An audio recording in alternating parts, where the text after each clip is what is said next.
E nós recebemos aqui no nosso estúdio o perito aeronáutico Daniel Calazans. Ele ajuda a gente a entender o que pode ter causado esse acidente. Calazans, muito boa tarde para você. Antes de tudo, quero te agradecer pela participação e por nos ajudar a entender esse acidente. Renata, boa tarde. À disposição de vocês. Quero começar a gente dando uma olhada nas imagens. A gente tem um momento da queda dessa aeronave, porque eu gostaria que o Calazans analisasse para a gente o que a gente consegue observar naquele momento que as câmeras de segurança registraram o avião pousando ali em alta velocidade e avançando na Marquês de São Vicente. A gente tem essas imagens para a gente colocar nesse momento?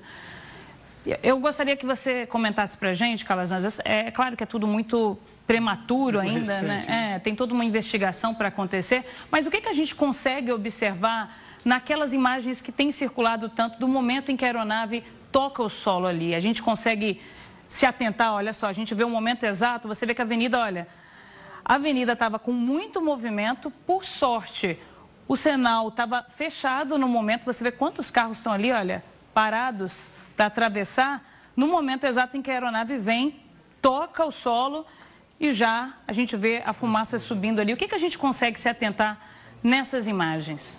Olha, decolando de São Paulo, Campo de Marte, a redondeza ali, é complicado fazer um pouso forçado, um pouso de emergência. Tudo leva a crer, é uma hipótese, que a aeronave tenha tido uma falha mecânica, né, uma falha técnica, e o piloto tentou, uma das hipóteses, talvez ele tenha tentado voltar para o Campo de Marte, é uma hipótese.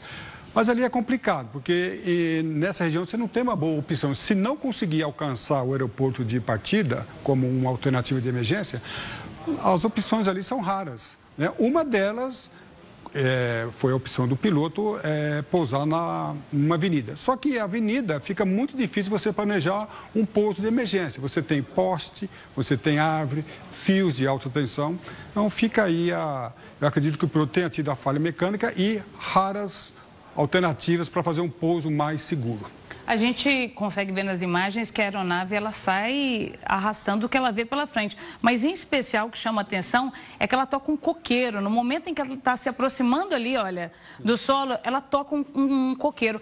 Essa colisão com essa árvore, ela, ao que tudo indica, ela pode ter sido crucial para que esse pouso não tenha sido feito com sucesso? Sim, com certeza. Se ele não bate ali, ele teria um pouso com as consequências melhores. Então, essa colisão, momento, né? Interessante que quando o piloto toca o solo para pousar, momentos antes ele faz o que nós chamamos de arredondamento, que é colocar o avião numa posição melhor para pouso. Ele não teve essa oportunidade. No momento pré-pouso, ele choca, desestabilizando mais ainda um voo que já era crítico, um pouso, né? Pela velocidade que a gente vê em que ele se aproxima, que a estimativa é que tenha sido aproximadamente 180 km por hora, era uma velocidade hábil para que ele conseguisse fazer esse pouso, não fosse essa colisão, por exemplo, nesse coqueiro? Vamos lá, a aeronave estava em emergência. Então, acredito que não seja a velocidade propícia para um pouso. Mas, lembrando que nós não sabemos quando, a que ponto se deu essa emergência, e o piloto, para fazer um pouso de emergência, ele precisa configurar a aeronave, precisa ter tempo, distância, e ele não teve essas condições para realizar um pouso o mais seguro possível. Tem um ponto que chama bastante atenção também, que é o tempo, né? Essa aeronave tinha saído há pouco do aeroporto Campo de Marte, na zona norte de São Paulo. A torre de comando perdeu o contato aproximadamente 7h16, 7h17 da manhã. E cerca de 3 minutos depois, a gente já tem as primeiras informações dando conta do acidente. Levando em consideração esse tempo muito curto, a gente pode presumir, por exemplo, que a aeronave tenha tido uma perda de potência? Isso é levado em consideração? Como foi muito rápido, a gente pode entender que foi uma emergência logo após a decolagem, considerando esse tempo. Eu acredito que logo após a decolagem, ele teve uma falha mecânica e aí torna-se crítico, porque ele tem pouco espaço e pouca altura para programar um pouso de emergência. Então, eu acho que esses fatores, sim, serão levados em consideração. Que falhas mecânicas, por exemplo, poderiam provocar uma perda de potência assim, num acidente como esse? Falha na alimentação da gasolina para o motor. Um dos motores pode ter parado, entendeu? Ou até mesmo a falha num dispositivo de controle, alerão, profundor, elevators, pode ser também falha no motor ou qualquer outro dispositivo da aeronave. Eu quero mostrar para você que está acompanhando, o avião que caiu é esse que aparece na imagem para você, prefixo PSFEM. As imagens foram postadas por uma das vítimas, esse daí, o modelo King Air F90, e eu quero te ouvir justamente sobre isso, Calazans. O que a gente tem de informação sobre a reputação desse modelo com relação à segurança? É uma aeronave que tem muitos registros de acidentes? É uma aeronave considerada segura? Essa aeronave é largamente utilizada na aviação geral, para ataques aéreos e principalmente para proprietários privados. Tem um histórico saudável, positivo de segurança de voo.